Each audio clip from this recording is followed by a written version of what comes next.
Yo, what's good? It's Mastermind MMA, and the infamous video we've all been waiting for has finally dropped. Cody Garbrandt released the video of him sparring with TJ Dillashaw and knocking him, having him hit the canvas. We'll say that. Before I get into whether it's a knockdown, knockout, all those logistics and all that. But I've personally been waiting for this shit for like 2 years. If you go back on my channel, before I really had an audience, to be honest, back in like 2015 when I first started, Cody Garbrandt, before he even fought Thomas Almeida, actually said this. And when I did my video, I'm like, why aren't the media outlets picking this up and running with this shit? And they only really did it after he beat Cruz and after there was actual buildup between TJ. And even that is like a year. You know what I mean? So they've been talking about this shit for a fucking while, and we finally got to see it. And I think a symptom of the outcome of releasing this video is because they've been talking about it for such a long time, it doesn't really have that hit. But I'm going to run through a whole bunch of linear events that I believe led up to this and the reason for this. When I was recording my podcast episode yesterday, I was saying how I was recording it at the same time as the press conference was going on. So I didn't get to watch it while I was doing my podcast. But in my podcast episode, I was talking about, if you didn't watch it, go check that out, episode 7. I was talking about, because I cover a lot of ground in that shit. I was talking about how in the first press conference, TJ and Cody hardly got any airtime. And no one really asked them any questions, and that didn't really let the substance shine through, because you have a lot of substance in the build-up between the two of them. So you couldn't really hear anything about the storyline. It couldn't get pushed further. Headlines couldn't be made out of the narrative. And I said, let's see what happens now at this press conference. So as soon as I was done with that podcast episode, I went back and I watched it. And they did have a back and forth, and it was much more entertaining. But at the same token, it really doesn't change what I said at all. When I was talking about, I'm not going to run through it, go back and listen to it, but I was talking about how in the pre-fight build-up, how the entertainment factor between both, this is just a short synopsis of it, between both parties, Cody and TJ, the build-up between fights with them were entertaining because of Cruz and what Cruz was talking and how Cruz was saying. Now when you get these two, it's not as intellectual or eloquent. Now, Cody Garbrandt, man, when it comes to his performance in the octagon, when it comes to his composure in the octagon, it's almost bar none. You know what I mean? But when it comes to his dialogue and verbiage and his pre-fight buildup, it's the polar opposite of that. You know, he really needs to, I know we're in the Conor McGregor era, so everyone feels like they need to talk shit and do all that, but people can't follow a certain blueprint. They need to do what works for them and what accelerates them. You see, a guy like Darren Till, he kind of has that personality and that confidence where you could just pretty much follow that McGregor blueprint to a T. It works for him. And even a guy like Dom, he doesn't follow the McGregor blueprint. He's not talking shit like Conor McGregor does. He talks shit like Dominic Cruz does. He does what works for him. I'm trying to think who else sells a fight good. I can't really think of anything off top, but yeah, man. So Cody, he needs to have that composure translate over into the pre-fight build-up, because he sounds really at a loss for words. He sounds flustered. He sounds emotional. He sounds so emotional he can't even get out what he wants to say properly. And when he actually makes TJ Dillashaw look smarter in those back and forths. Even it was very entertaining though, but it doesn't make TJ look like the fucking, to quote TJ, the sharpest tool in the shed. So, I mean, even Bisping's like, see, George, that's how you have a back and forth. And then George was fucking laughing, but, you know, they were really going at it. You could tell that wasn't a pre-fight build-up. That was really those two bickering at each other.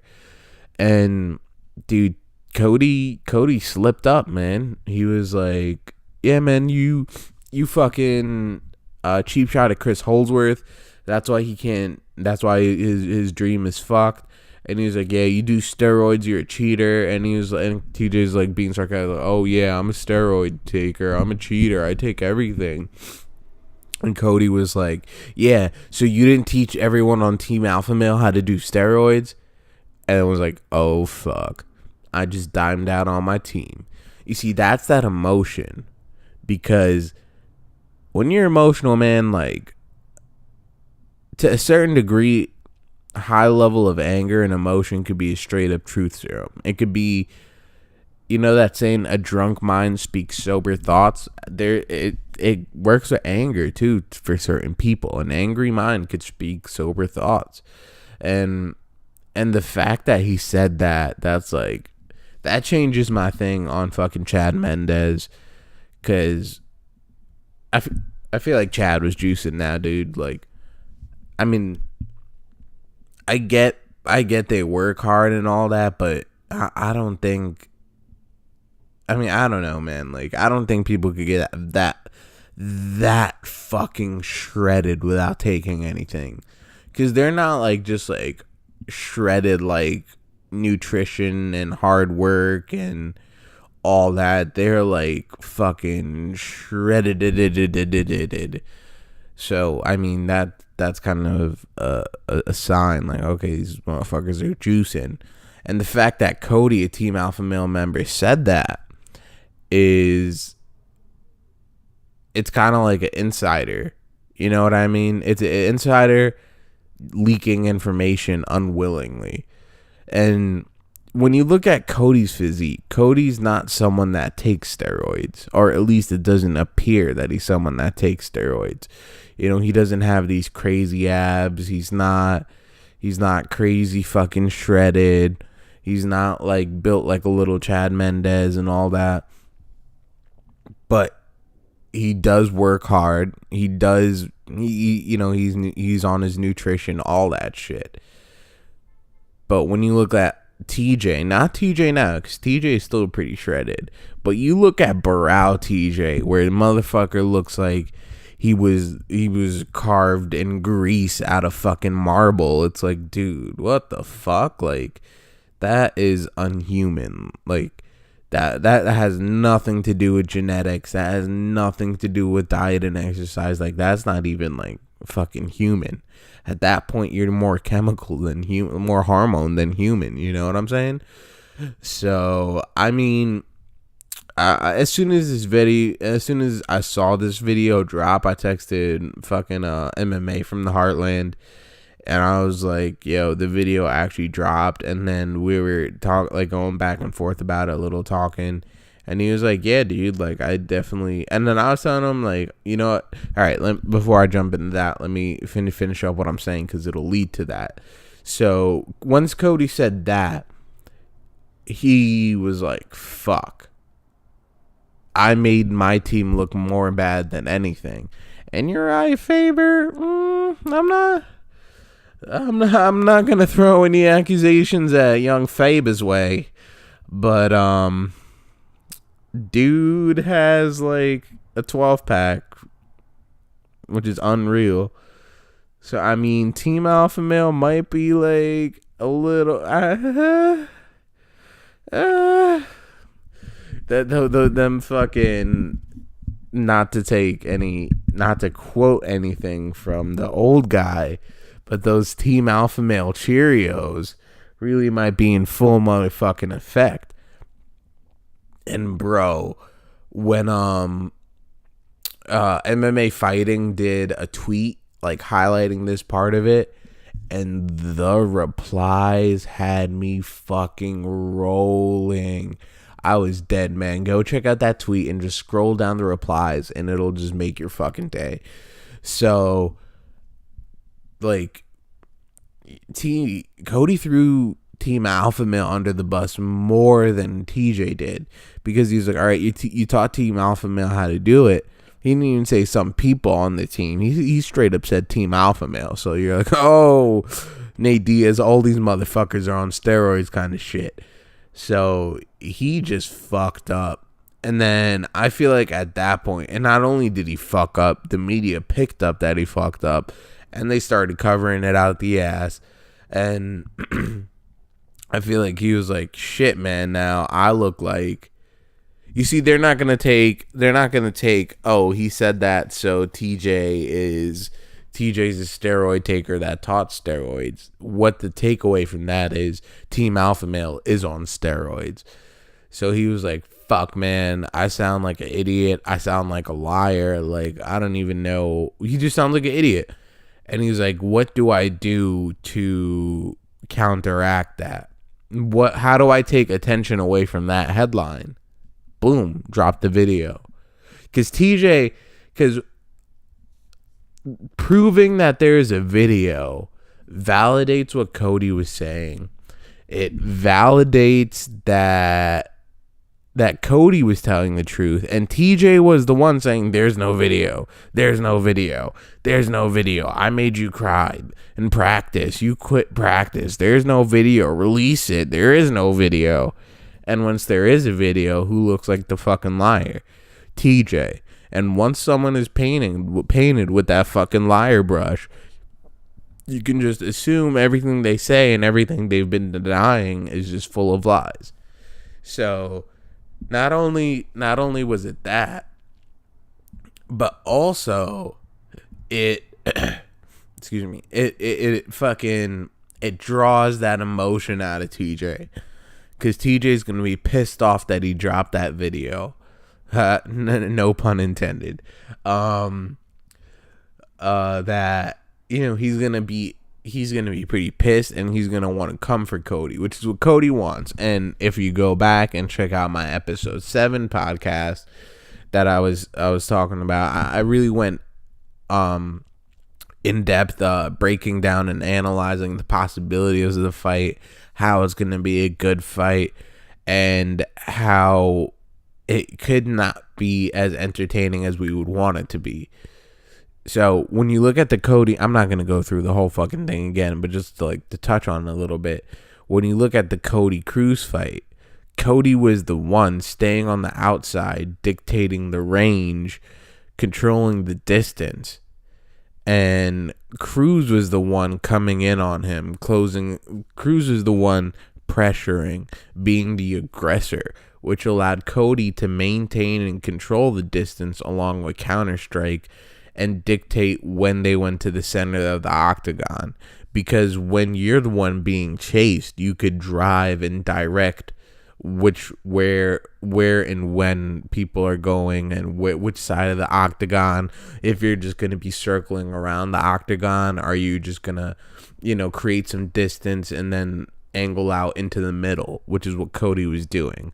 Now, if Dom were to be Dom and stay, because Cody was doing what Dom does, and if Dom were to be the one doing that, like I said in my podcast episode, it'd be more of a Wonder Boy Woodley-esque type fight where both are kind of staying on the outside waiting for the first person to kind of come in, like a Venn diagram of range where it overlaps, where they could have an opportunity to throw a shot.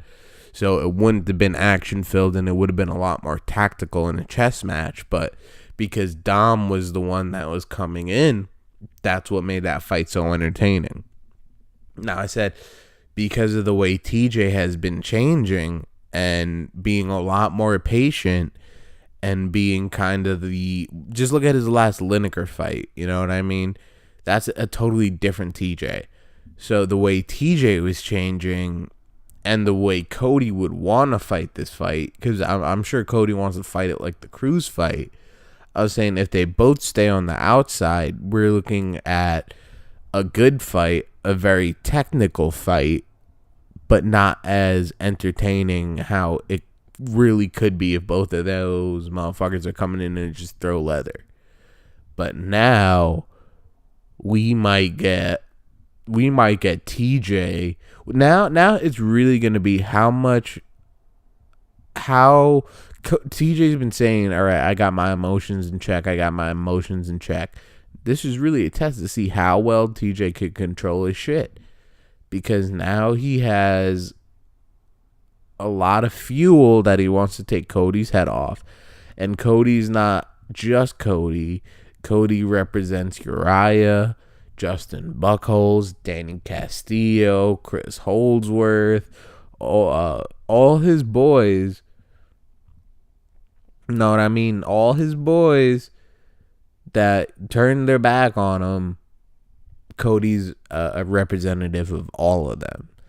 So TJ has a lot of emotion going into this fight. And if TJ comes in and comes in hot like motherfucking a raging bull, seeing red, just going in to take his head off, if he's fighting more emotional than TJ fought Dominic Cruz, we're going to see Cody have a performance of his motherfucking lifetime. If TJ comes in like that, if TJ comes in headhunting, wanting to just knock this motherfucker out, Cody's going to look like the man, because Cody's good at that. But if TJ stays composed, we'll see. We'll see what happens. But now to the footage.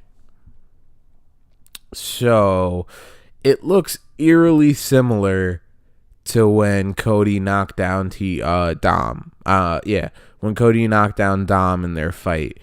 And it looks more like a knockdown than a knockout. Yes, I agree with that. And the fact that the video cuts out when it does, it's kind of shitty, because then you can't really say what it is, if it's a knockdown or a knockout.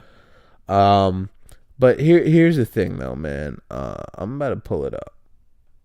I mean, not on screen, but to me. So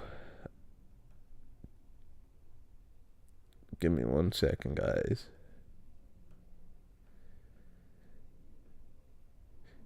Yeah, so I'm watching it right now.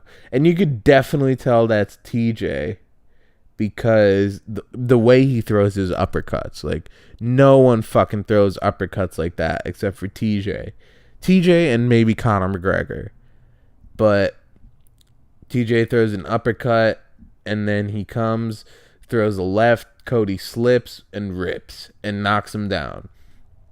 So the way TJ's knee gives out, it kind of bends backwards a little bit, like when Manawa knocked out OSP, and then he kind of lands on his butt, almost, because his knee gives out, his knee gives out, and then he's on his ass, and he puts his hands back. So John McCarthy's talked about the stages of a knockdown. And he said when people land on their ass and on their hands, that's like kind of the least dangerous knockdown stage. Like when Dominic Cruz knocked down Uriah Faber in their trilogy bout. So when it looks a lot more like a knockdown, but here's where you could go with it. Cody, if it wasn't training, if it was a real fight, Cody really could have jumped on him and knocked him the fuck out, finished it, like Brunson did with Machida, where he stunned him and he was out of it, and then he just straight knocked him out when he was on the ground. It could be one of those, but since it's training, you're not going to just be brutal like that to your training partner. Or, you know, it's very up for grabs and up for however you want to interpret it, because it just cuts out right after. You know what I mean? He should have let it run a little bit longer. And I think, all right, and yeah, when I was texting Dan, he was saying like, yeah, that's pretty much exactly what Cody described it in the podcast, the JRE podcast, which it was. It's very much how he described it. And that's how Lineker pretty much finished Dillashaw. You see, that's what I'm saying. Like, look at not Lineker, fucking John Dodson is what I meant. That's pretty much how John Dodson finished TJ. And when you look at the Dodson TJ fight, he knocked him down like that. Like, actually, Dodson's knockdown wasn't as severe as what Cody did to him in training. But because the way Dodson was on him after that, it was a wrap. So Cody, in a real fight, Cody easily could have finished it. So there's that argument. But I feel like it suffers from it being out for so long. Meaning the rumor of the video. I knocked TJ's ass out in sparring. I feel like people were expecting I think people wanted to see TJ out like fucking Terry Edom when Barboza hit him with the spinning wheel kick. They wanted to see TJ out, hands stiff, and he just straight fucking out cold. Because when you say knockout, that's what you're kind of expecting. But because he's been saying knockout, people are like, oh, that's it? And even TJ, he was asked about it. I read this, I didn't see it. And he was like, oh, yeah, it was just a knockdown. But, I got right back up right after that. TJ needs to shut the fuck up because I don't believe anything he says because he's a liar. And I believe Cody. And it's not because I'm a fan of it, but when you just look at personalities and the way TJ is, you could just tell TJ is just that type of character. If you're experienced with people, you know what I mean. TJ, he just seems like, when you look at the build up between Cruz and TJ, TJ was like, yeah, I'm not going to sit here and talk to you. I'm not going to waste my time. And Cruz is like, yeah, you're going to talk to me because that's what we're here for, dummy. That's why we're sitting in front of fucking camera. And then he was like, and then TJ was like, yeah, you've been beating up nobodies. You haven't beat anybody. And then Cruz is like, wait, so Uriah's a nobody? And then he was like, yeah, he's not. And Cruz was like, yeah, you say they're your brothers, that Team Alpha Male is all your brothers, but you've been beating them up for 4 years. That's what you're saying? And he's like, yeah, I have been. I've been doing a real good job. And you could tell he's just really arrogant and really douchey, but he's just not trying to show that. And the thing is, Cruz's line of questioning brought that side out and exposed him. And then after Cruz beat him and Cruz was fighting other people and he wasn't getting a rematch, he started talking. The whole fucking fight before the fight build up before Cruz, after he lost to Cruz at the post-fight presser, he's like, oh, Cruz likes to talk shit. I'm an athlete. I'm a role model. I don't talk shit. I refuse to do that. I'm going to be a role model. Da-da-da-da-da-da. And then out of nowhere, after he loses his belt, he just starts talking like a gang of shit. Starts talking all this shit to Cruz. And then after he beats Lineker, Dominic Cruz, you're a bitch. I want my belt back. Da-da-da-da-da-da-da-da. And then Cody Garbrandt, oh, Uriah Faber's your daddy. Do what I need to tuck you in and da-da-da-da-da-da. And I'm not saying anything against shit talk, but you were saying that you're just this role model that is so adamant against it, yet here you are doing it, and yet here you are not even being original about it. You're stealing what Dom was saying about Cody. You're not even coming up. Cody better. Personal shit about Cody. Yet here you are, like, stealing people's shit talk. So, he is like a snake type character, dude. Like, you could just tell. I have nothing against TJ. I like TJ as a fighter and his skill set, but you could just see certain things in people. And I feel like that's just kind of very obvious with TJ. And now that he's trying to play like, this unbothered, calm, cool, collected, you could tell this shit is eating him up, man. You could tell he's hot about this shit. He is tight. TJ dropped this video, and I hope TJ comes in swinging for the fucking fences. Because the thing is, bro, although TJ's opening himself up to getting countered and getting embarrassed, he is also increasing his chances of getting a vicious knockout. But does TJ still have the same power he has?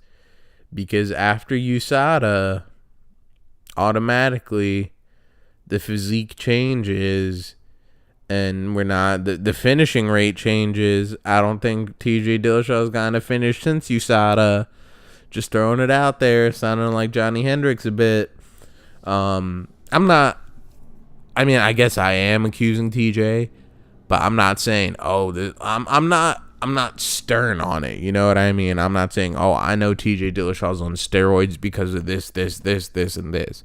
What I'm saying, man, is, your boys are kind of accused, and I'm not taking Team Alpha Male's word for it, because they're a bunch of immature people too. So they would be the type of people to throw false accusations at you. You know what I mean? Just to fuck you up.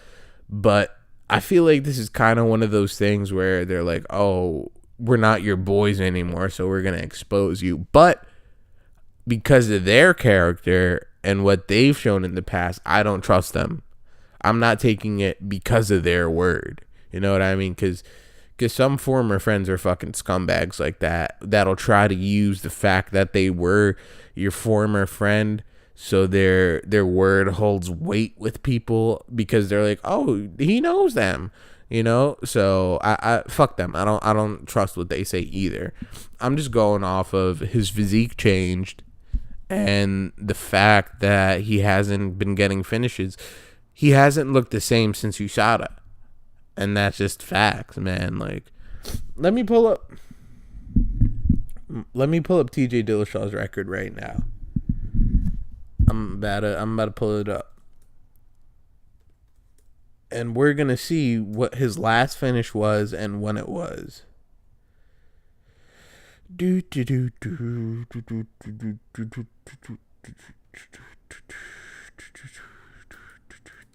Right, here we go.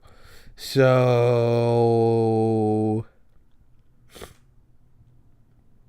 2014, he beat Burrell. And then in May. And in August, he was supposed to rematch Burrell, but he got Joe Soto. He finished Joe Soto. And then he finished Burrell. And then July 2015, I believe USADA just came in at July 2015. I believe so. Because that was when 189 came in. And I think USADA was in place at 189. So, I don't know, man. Was USADA there or not? I don't know. All right, so we'll say right at the beginning of USADA. I don't know. So we'll say USADA wasn't in effect. So that was the Burrell fight, and then he lost the belt to Cruz, and then beat his Sunsao by decision, and then beat Lineker by decision. But I guess looking at his record, it just, and the competition did get a lot higher, but that knockout power just isn't there anymore. You know what I mean? We'll see what happens, but I feel like if he should have been finishing people, he should have been finishing a Sunsao. He should have been finishing Lineker. I'm not knocking going to a decision with Cruz or like blaming anything on that, because Cruz is Cruz. So that's that. But a Sunsao, he definitely should have finished. Lineker, he should have, like the TJ that fought Soto and Barao and all that, he would have finished a Sun Sao in the, with the, I know he lost a decision to a Sun Sao before, but with the development he's made, he should have KO'd them. So, I mean, there's that. I'm not saying anything solid. I may be wrong, you know what I mean? He could have just changed, because of the change in his training camp, his training changed, so his physique and his skill set changed. It could be that. I'm not throwing any accusations to TJ. But when someone sounds, I mean, the way they talk about TJ, about how competitive he is, so a person like that is going to go for any competitive edge that they can get. Typically. So I'm not putting anything on TJ, but you know what I mean? You never know. So I mean, I'm glad we finally got to see the video.